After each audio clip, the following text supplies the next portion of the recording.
दुर्गा माधव नगर उन्नयन परिषद जो आज आम अमरेश्वर मंदिर प्राण प्रतिष्ठा स्थापन कराऊँगी से अमरेश्वर मंदिर सभापति अच्छी आमर दीर्घ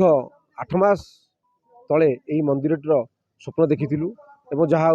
प्रभु अमरेश्वर कृपारू 8 मास मध्य आम ये मंदिर संपूर्ण रूपे कार्यक्रम करियछु एवं आज तार प्राण प्रतिष्ठा दिवस आम लोक मानकर साहाय्य सहयोग भूली पारिबु नाही। प्रत्येक लोकंकर एथे साहाय्य सहयोग रही 8 मास भितर आम एत बड़ मंदिर प्रतिष्ठा करूँ बोली भाभी भी नथिलु। जहाँ प्रभु अमरेश्वर कृपारू आम आज मंदिर पूर्ण भाव में प्रतिष्ठा करुचु एवं एथिपाई आमर श्यामपुर ग्रामर दुर्गा माधव नगर अंचल समस्त भाई मानक कृतज्ञता ज्ञापन करुचु।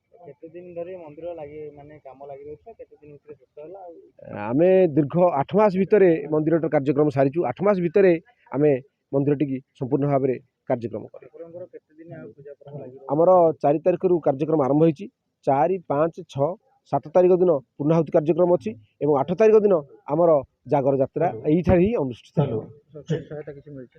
सरकारी सहायता किसी मिलनी किंतु आमर विधायक आमको बहुत साहाय्य करछंती। जितेबाला जो कार्यक्रम में आम साहाय्य मागिचु साहाय्य करछंती एवं सरकारी सहायता आगू मिलिबो बोली आमको प्रतिश्रुति देइछंती।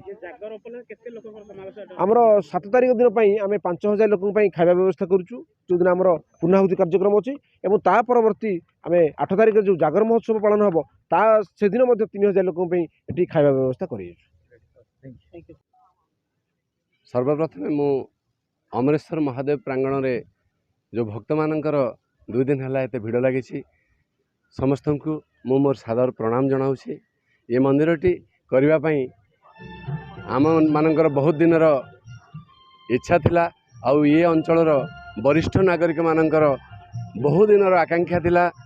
तेणु मु आर्मी रे चाकरी करे आर्मी रु रिटायर्ड होला पर एजुकेशन कोर रे मु थिली। मु ये दुर्गा माधव नगर रे 5 वर्ष है आसी रहिला परे लागिला कि आमर वरिष्ठ नागरिक मानकर जो आकांक्षा इच्छा ताकू पूरा करवा से आम काम करले। मु रिटायर्ड सुबेदार मेजर शत्रुघ्न पंडा दुर्गा माधव नगर रे रहे से दिन ठू आम प्रण कलु कि ये 5000 घर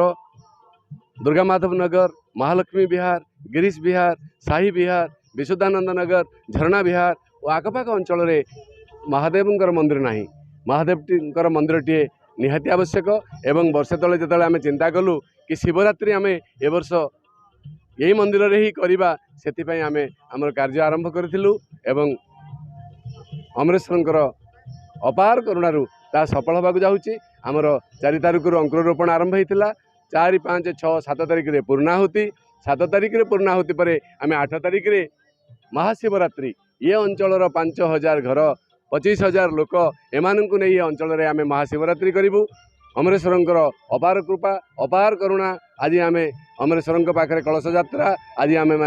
कुआखाई नदी कलश यात्रा 108 माउसी माने भौणी माने एवं वयस्क लोक माने कलश यात्रा रे भाग नहीं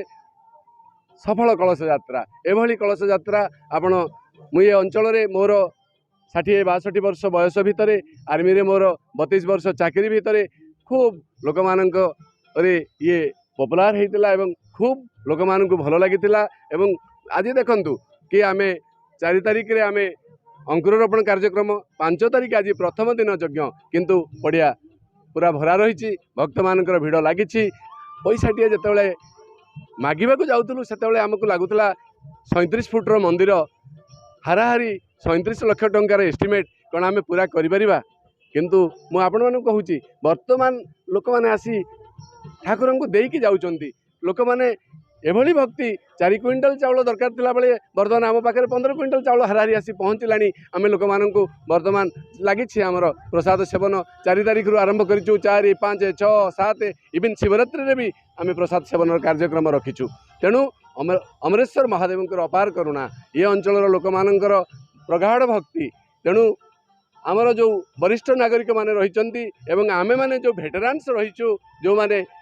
army navy air force CRPF BSF ITBP retired होती से जो आकांक्षा थिला ताहा आज पूरा होती। तेणु बहुत दाता आसी